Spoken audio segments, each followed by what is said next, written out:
প্রখ্যাত সাহিত্যিক বিভূতিভূষণ বন্দ্যোপাধ্যায়ের একটি ছোট গল্প ছায়াছবি। এক বন্ধুর মুখে এ গল্প শোনা। আমার বন্ধুটি অনেক দেশ বেরিয়েছেন, লোক হিসেবে অমায়িক, রসিক ও শিক্ষিত। কলকাতাতেই থাকেন। যখন তার সঙ্গে আমার দেখা হয় তখন গল্পে গল্পে অনেক সময় সারা রাত কেটে যায়। প্রকৃতপক্ষে ঠিক মনের মতো লোক পাওয়া বড় দুষ্কর। অনেক কষ্টে একজন হয়তো মেলে। অধিকাংশ লোকের সঙ্গে যে আমাদের আলাপ হয় সে সম্পূর্ণ মৌখিক। তাদের সঙ্গে আমাদের হয়তো ব্যক্তিগত অভ্যাসে, চরিত্রে, মতে, ধর্মবিশ্বাসে, বিদ্যায় যথেষ্ট তফাৎ। কিন্তু একই অফিসে কি কলেজে কি কোর্টে একসঙ্গে কাজ করতে হয়, দুবেলা দেখা হয়, দাদা কিংবা মামা বলে সম্বোধন করতে হয়, কৌটস্থ পানের খিলির বিনিময়ও হয়তো হয়ে থাকে। কিন্তু ওই পর্যন্ত মন সায় দিয়ে বলে না তার সঙ্গে দুবেলা দেখা হলে গল্প করে বাঁচি। কোনো নিরালা বাদলার দিনে অফিসের হরিপদদার সঙ্গ খুব কাম্য বলে মনে হবে না। আমার বন্ধুর নাম থাকবে, নামের দরকারই বা কি? আবার লোকে তাকে বিরক্ত করবে। কৌতূহলী লোকের সংখ্যা সর্বত্রই বেশি। কোনো কাজ নেই, গিয়ে আনন্দ করবে আর বক বক বকাবে। তিনি একজন শিক্ষিত ব্যক্তি এবং একটি বৈজ্ঞানিক প্রতিষ্ঠানের কর্মী। হাতে পয়সা এবং কলকাতায় বাড়ি আছে। বাড়ির গ্যারেজে মোটর গাড়ি থাকবার জন্য কোনো বাধা ছিল না। কিন্তু আমার বন্ধু আড়ম্বর ও বিলাসিতা পছন্দ করেন না। ভূমিকা এই পর্যন্ত। সেদিন খুব বর্ষার দিন। একা বাড়ি বসে বসে ভালো লাগলো না। একখানা ট্রেন ধরে কলকাতায় পৌঁছলাম। ভীষণ বর্ষায় ট্রাম বন্ধ, বাস কচিত দু একখানা চলছে। জল ভেঙে হেঁটে বন্ধুর বাড়ি গিয়ে পৌঁছলাম। বন্ধু আমায় দেখে অত্যন্ত খুশি হলেন বলাই বাহুল্য। তখনই গরম চা ও খাবারের ব্যবস্থা হলো। পরস্পরের কুশল জিজ্ঞাসার ভদ্রতা বাদ গেল না। তার বৈঠকখানায় গদি আটা আরাম কেদারায় ততক্ষণ বেশ হাত পা এলিয়ে বসে পড়েছি। সন্ধ্যার পরে আবার সজোরে বৃষ্টি নামল। বেশি ঠান্ডা বোধ হওয়াতে পাখা বন্ধ করতে হলো। বন্ধুর আতিথেয়তা আমার সুপরিচিত। তিনি বললেন, ঘরে স্টোভ আছে, চলুন দোতলার ঘরে। এই বৃষ্টিতে আর কেউ আসবে না। খিচুড়ি চড়িয়ে দিই, ঘি আছে, আলু আছে। চমৎকার। মাছ দেখতে পাঠাবো রঘুয়াকে? কোনো দরকার নেই, আমাদের ওতেই হয়ে যাবে। চলুন ওপরের ঘরে, রাতে এখানে খাবেন এবং থাকবেন। নইলে আর যাচ্ছি কোথায়? যেতে চাইলেও যেতে দেওয়া হবে না। ওপরের বসবার ঘরটিতে বন্ধুর লাইব্রেরি। দেওয়ালের গায়ে সারি দেওয়া কাঁচের আলমারি, সাধারণত বিজ্ঞান ও ইতিহাসের বইয়ে ভর্তি। দেওয়ালের বড় বড় অয়েল পেন্টিং, প্রতিকৃতি বই, সবই ল্যান্ডস্কেপ। ভালো চিত্রকরের হিমালয় অঞ্চলের দৃশ্য। আমার বন্ধু হিমালয়কে অত্যন্ত ভালোবাসেন। হিমালয় অঞ্চলের ভৌগোলিক তত্ত্ব তাঁর নখদর্পণে। অনেকদিন রাত্রে হিমালয় ভ্রমণের নানা মনোরম গল্পে রাত্রি কখন কেটে গিয়েছে টেরও পায়নি। ওপরের ঘরে যখন গিয়ে বসলুম তখন টেবিলের ওপর একখানা ছবিওয়ালা বই খোলা পড়ে আছে। বন্ধু হাতে নিয়ে বললেন, এখানা দেখেছেন? হিমালয়ান জার্নাল, সোয়েন হেদিনের ভ্রমণ বৃত্তান্ত বেরিয়েছে। কোথাকার? কাশ্মীর। এমন শৌখিন স্থানে সোয়েন হেদিন বেড়াতেন বলে তো জানতাম না। কোথায় তাকলা মাকান, কোথায় কারাকোরাম, এসব দূর দুর্গম স্থান ছাড়া তিনি না চমৎকার দৃশ্যের বর্ণনা করেছেন এই লেখাটায়, দেখবেন। দেখবার চোখ ছিল ভদ্রলোকের, যা সকলের থাকে না। 100 বার সত্যি। তারপর আমাদের গল্প আরম্ভ হলো প্রধানত কাশ্মীর নিয়েই। কাশ্মীর আমার বন্ধুটির জীবনের একটি তীর্থক্ষেত্র। অনেকবার তিনি ক্লান্ত নাগরিকের মন ও চক্ষুকে বিশ্রাম দেওয়ার জন্যে দেশ বিদেশে ভ্রমণে বেরুতেন, আমি জানি। কাশ্মীরেও গিয়েছেন অনেকবার। কাশ্মীরের কথায় সাধারণত তিনি পঞ্চমুখ হয়ে পড়েন। এবার কিন্তু একটা নতুন বিষয় নিয়ে তিনি কথা পারলেন। সেটা হলো তার একটি অতি প্রাকৃত অভিজ্ঞতা, যেটা কাশ্মীরের পথেই ঘটেছিল। বন্ধু বললেন, সেবার পুজোর পরে আমার বাল্যসুহৃদ ও রতিক্রান্ত মৈত্রের সঙ্গে পরামর্শ করে তারই মোটরে দুজনে কাশ্মীর যাত্রা করা গেল। রতিকান্ত প্রতি বৎসর নিজের মোটর নিয়ে গ্র্যান্ড ট্রাঙ্ক রোড ধরে কোথাও না কোথাও যাবে। এবার আমারই কথায় সে কাশ্মীর রওনা হলো। পথের আনন্দ ও কষ্ট ভোগ করতে করতে আমরা দিল্লি গিয়ে পৌঁছলুম। সেখানে দিন 2 বিশ্রাম করে আমরা আবার মোটর ছাড়লুম। বাকি পথটুকু বেশ কাটল। সে বর্ণনা বিস্তৃতভাবে করবার কোনো আবশ্যক দেখি না। কোহালায় পৌঁছলাম দিল্লি থেকে রওনা হবার 3 দিন পরে সন্ধ্যার দিকে। মোটর থামিয়ে কোহালার বাজারে একটি চায়ের দোকানে চা পান করতে বসলাম দুজনে। গাড়িতে রইল ক্লিনার, রামদিন ও ভৃত্য নাথুবাগ। শেষোক্ত ব্যক্তির নামটি অবাঙালির মতো শোনালেও প্রকৃতপক্ষে ওর বাড়ি মেদিনীপুর জেলার তমলুক মহকুমায়, এবং সে বাংলা ছাড়া অন্য প্রদেশের ভাষা জানে না। চা পানের সময় দোকানদারকে আমাদের রাত্রির জন্য একটু বিশ্রাম স্থানের সন্ধান দিতে বললাম। সে 2-1টা সন্ধান দিলে। বড় পরিশ্রান্ত ছিলাম সেদিনটা।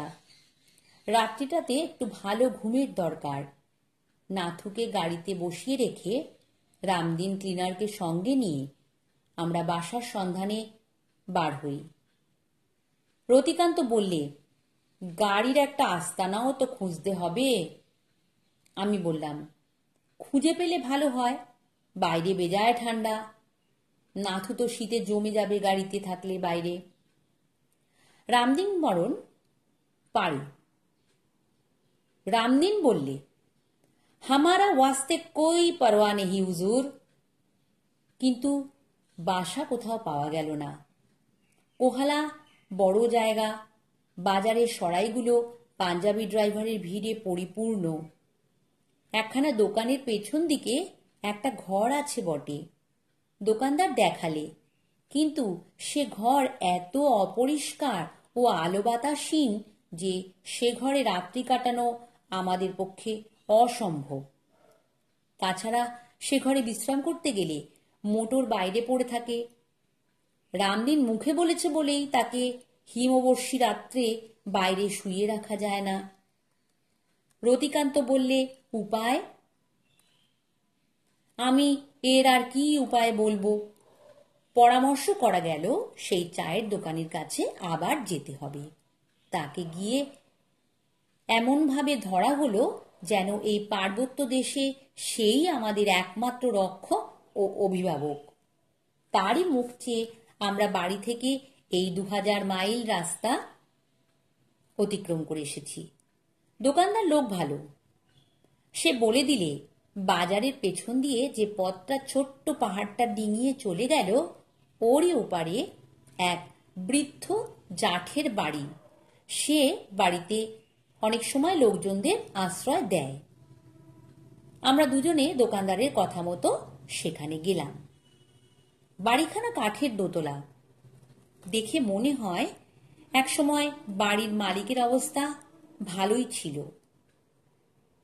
আমাদের ডাকাডাকিতে একজন বৃদ্ধ দাড়িওয়ালা লম্বা সুপুরুষ ব্যক্তি দোর খুলে রুক্ষস্বরে জিজ্ঞেস করলে, কিস লিয়ে হল্লা মাচাতে হো? কন হ্যায় তুম লোক? আমরা বিনীতভাবে আমাদের আসবার কারণ ব্যক্ত করলাম। আমরা নিরীহ পথিক, কোনো গোলমাল করার আমাদের উদ্দেশ্য নয়। বৃদ্ধ বললে, কোথা থেকে আসছো তোমরা? অবশ্য হিন্দিতেই বলেছিল কথা। আমরা বললাম, কলকাতা থেকে। ঘর ভাড়া আমি দিই না। মেহেরবানি করে একটু জায়গা দিতেই হবে। কে বললে এখানে জায়গা আছে? বাজারে শুনলাম। আমি ঘর ভাড়া দিই না। ভাড়া না দেন, একটু আশ্রয় দিন। বৃদ্ধ একটুখানি কি ভেবে বললে, কজন লোক? 4 জন, তবে একজন মোটরে শুয়ে থাকবে বাজারে। একখানা ঘরের বেশি দিতে পারবো না। তাই আমরা কৃতজ্ঞতার সঙ্গে গ্রহণ করব। আমরা বিস্ময়ের সঙ্গে লক্ষ্য করলাম লোকটি আমাদের নিয়ে সিঁড়ি বেয়ে দোতলায় উঠতে লাগলো। বাড়িতে কোনো স্ত্রীলোক আছে বলে আমাদের মনে হলো না। সিঁড়ির বাম দিকের কোণের ঘরে সে আমাদের নিয়ে গিয়ে বললে, এই ঘরটা আমি দিতে পারি, আর ঘর নেই। কার্পেটখানা পেতে নেবেন, বাইরের টবে জল আছে, গরম জল দিতে পারবো না কিন্তু। বলেই লোকটা চুপ করে গেল। আমাদের ভয় হলো পাছে সে আবার মত বদলায়। আমরা উভয়েই জোর করে বললাম, আপনার খুব মেহেরবানি, চমৎকার ঘরটি। জিনিসপত্র কোথায়? মোটরেই আছে, আরো 2 জন লোক মোটরে আছে, তাদের একজনকে নিয়ে আসি। কি খাবেন রাত্রে? এখানে খাওয়ার ব্যবস্থা হবে না। কোনো দরকার নেই, আমরা দোকান থেকে আনিয়ে নেব। চলুন আমরাও নিচে যাই, বাজারে যাব। আধ ঘন্টা পরে আমরা আবার এসে ঘরে বিছানাপত্র পেতে নিলাম। রামদিন মোটরেই রইল। রতিকান্ত অত্যন্ত ক্লান্ত ছিল। তারই অনুরোধে আমি আলো নিভিয়ে দিয়ে ওর শোবার ব্যবস্থা করে দিলাম। তারপর আমি নিজে এসে বারান্দায় দাঁড়ালাম। বাজারের রাস্তা সামনের ছোট পাহাড়ের মাথা ডিঙিয়ে যে উপত্যকায় নেমেছে, তারই এপারে এই ছোট্ট দোতলা কাঠের বাড়িটি। অল্প অল্প জ্যোৎস্না উঠেছে। সামনের নিম্নভূমি অর্থাৎ উপত্যকায় বেটে ওক, চিনার ও সরল গাছের ফাঁকে ফাঁকে জ্যোৎস্নার কি অপূর্ব শোভা। বাতাস বেশ শীতল। আমার যেন চোখে ঘুম আসছে না। এই সুন্দর বনাবৃত উপত্যকার শান্ত কুটিরখানি সারা রাত্রি জেগে ভোগ করি, এই যেন আমার মনের গূঢ় বাণী। কিন্তু শরীর মানল না। পথক্লান্ত দেহ এলিয়ে পড়তে চাইছিল শয্যায়। অগত্যা শয্যার আশ্রয় করা ছাড়া গত্যন্তর রইল না। সঙ্গে সঙ্গে ঘুমিয়ে পড়লাম। অনেক রাত্রে আমার ঘুম ভেঙে গেল। আমি জেগে উঠে বিছানার উপরে বসলাম। কি একটা শব্দ যেন আমি ঘুমের ঘোরে শুনেছি, তাতেই ঘুম ভেঙেছে। শব্দটা তখনও হচ্ছে। আমি বাইরের বারান্দায় গিয়ে দাঁড়ালাম। বাইরে গিয়ে দাঁড়াবার সঙ্গে সঙ্গে আমার চোখ গিয়ে পড়ল নিম্নের উপত্যকার বনভূমির দিকে। এমন একটি দৃশ্য আমার চোখে পড়ল যাতে আমি পাথরের পুতুলের মতো আড়ষ্ট হয়ে গেলাম। চাঁদ হেলে পড়েছে পশ্চিম আকাশে। তারই সুস্পষ্ট আলোতে দেখি একটি নারী মূর্তি আমার সামনের কি একটা বড় গাছের ডালে দোলনা বেঁধে দোল খাচ্ছে। ভালো করে চেয়ে দেখলাম, হ্যাঁ, নারী বটে, সুন্দরী নারী, 22-23-এর মধ্যে বয়স। কিন্তু মেয়েটির দোল খাওয়ার স্থান, বিশেষ করে সময়, আমার কাছে বড় আশ্চর্য মনে হলো। কাশ্মীরের দিকে কখনো আসিনি। এখানকার মেয়েরা এই হিমবর্ষী রাত্রের শেষ প্রহরে বনে এমনভাবে দোলনা টাঙিয়ে দোল খায় নাকি? দৃশ্যটা যদি শুধু সুন্দর হতো, সুন্দর সন্দেহ নেই, তাহলে আমি এমন অস্বস্তি বোধ করব কেন? আমার যেন মনে হলো এই দৃশ্যের মধ্যে একটি জিনিস আছে যা অশিব, যা নিয়মের বিপরীত, যা অমানুষী। তাড়াতাড়ি রতিকান্তকে ডাকলুম। সেও যখন বাইরে এলো তখনও মেয়েটি দোল খাচ্ছে। রতিকান্তকে বললাম, ও কে ভাই? সে অবাক হয়ে গিয়েছে, চোখ রোগড়ে বললে, তাই তো, এখানকার মেয়েরা ওরকম করে নাকি? তা কি জানি। হঠাৎ রতিকান্ত বলে উঠল, ও কি, দোলনায় দড়ি কই? গাছে টাঙিয়েছে কি দিয়ে? ভালো করে চেয়ে দেখলাম, সত্যি তো, দোলনার দড়ি অস্পষ্ট, এত যে চন্দ্রালোকে দেখা যাচ্ছে না। সরু তার হলেও দেখা যাবে এ আলোতে, কিন্তু তার দড়ি কিছু নেই, শূন্যে ঝুলছে দোলনা। আরও একটা ব্যাপার যা এতক্ষণ পরে লক্ষ্য করলাম, আমাদের থেকে অল্প দূরেই গাছটার তলায় এ ব্যাপার ঘটছে, অথচ কোনো রকম শব্দ আমাদের কানে আসছে না। সব শুদ্ধ মিলিয়ে যেন একটা ছবি। রতিকান্ত বললে, ভাই, বাড়িওয়ালাকে ডাকবো? ডাকো। আবার এরই কেউ না হয়, তাহলে হয়তো চটে যাবে। তুমি ডাকো, যা হয় হবে। কথা বলতে বলতে একটু অন্যমনস্ক হয়েই পড়েছিলাম। দুজনে বোধহয় কয়েক সেকেন্ড পরক্ষণেই সামনের দিকে চেয়ে দেখি, কোথায় সেই দোদুল্যমানা তরুণী নারী মূর্তি? কিছুই নেই সেই গাছের তলায়। ওই তো সেই বাঁকা ডালটা, জ্যোৎস্নায় স্পষ্ট হয়ে ফুটে উঠেছে গাছটার শুভ্র কাণ্ড। পাশের বেটে ওক গাছটা তেমনি দেখা যাচ্ছে, কিন্তু কেউ কোথাও নেই। গাছের তলা একদম ফাঁকা। রতিকান্ত বললে, ও কি, কোথায় গেল? তাই তো, আশেপাশে নেই তো। কয়েক সেকেন্ডের মধ্যে কেউ পালাতে পারে না। আমাদের দুজনের চোখ এড়িয়ে ওই জ্যোৎস্নালোকিত উপত্যকা থেকে যাবার আর কোনো রাস্তা নেই। বাজারে যাবার ওই সঙ্গে পায়ে চলার পথ ছাড়া। পেছনে উঁচু পাহাড়টা, বনের নিচে আগাছার জঙ্গল নেই বাংলাদেশের মতো। বেশ পরিষ্কার তলা দেখা যাচ্ছে জ্যোৎস্নায়। সম্ভব নয় কোথাও লুকোনো বা পালানোর আমাদের চোখ এড়িয়ে এত অল্প সময়ের মধ্যে।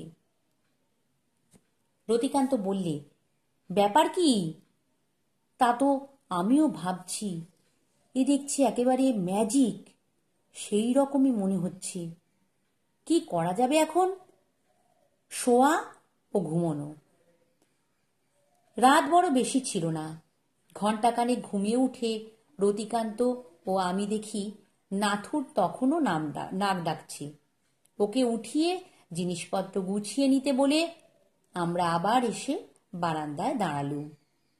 ওই সেই গাছটা, ওই সেই বাঁকা ডালটা। সত্যি সত্যি কাল শেষ রাতের দিকে আমরা দুজনে এই বারান্দায় দাঁড়িয়ে সেই অদ্ভুত দৃশ্যটি দেখেছি, কিন্তু আমাদের নিজেদের কাছেই মনে হচ্ছে ওটা আসলে ঘটেনি।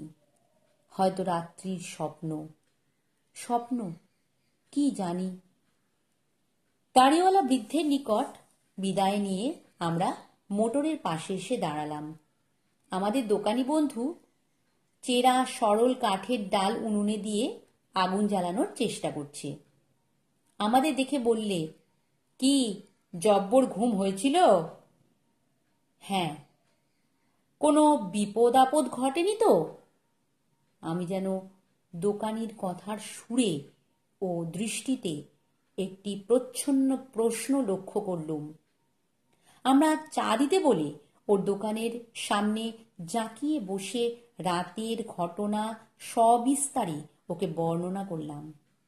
দোকানি ঘাড় নেড়ে হেসে বললে, জানি বাবুজি, এই জন্যেই ও বাড়ির সন্ধান আপনাদের দিতে ইতস্তত করছিলাম।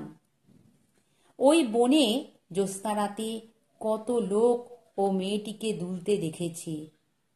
ও মানুষ নয়, জিন, আফ্রিট, হুরি বলে হাত নেড়ে যেন সব জিনিসটাকে ঝেড়ে ফেলে দিয়ে বললে, আপনারা আজই কোহালা ছেড়ে চলে যান। আমি জানি যারা ওই খুবসুরত জিন হুরির মোহে পড়ে ওই কাঠের ঘর ভাড়া নিয়ে দিনের পর দিন থেকে গিয়েছে, শেষকালে তাদের মাথা খারাপ হয়ে গিয়েছে। একবার একটা আত্মহত্যাও ঘটেছিল। বেশি দিন থাকলেই বিপদে পড়ে যাবেন। বাড়িওয়ালা বুড়ো ওই জন্যই আজকাল বাড়ি ভাড়া দিতে চায় না। আমরা বললাম, তোমরা তো স্থানীয় লোক, তোমরা দেখতে পাও? রোজ কি জিন আফ্রিদদের নজরে পড়ে? 2 মাস হয়তো কিছুই না। একদিন হয়ে গেল, কানুন কিছুই নেই। তবে কানুনের মধ্যে এই চাঁদনি রাত হওয়া চাই আর রাতের শেষ প্রহর হওয়া চাই। এখানকার লোকেরা সাত জ্বালার পর ও পথে বড় একটা যাতায়াত করে না। হ্যাঁ, 1 रुपया 7.5 आना হুজুর। আদাব হুজুর। নমস্কার।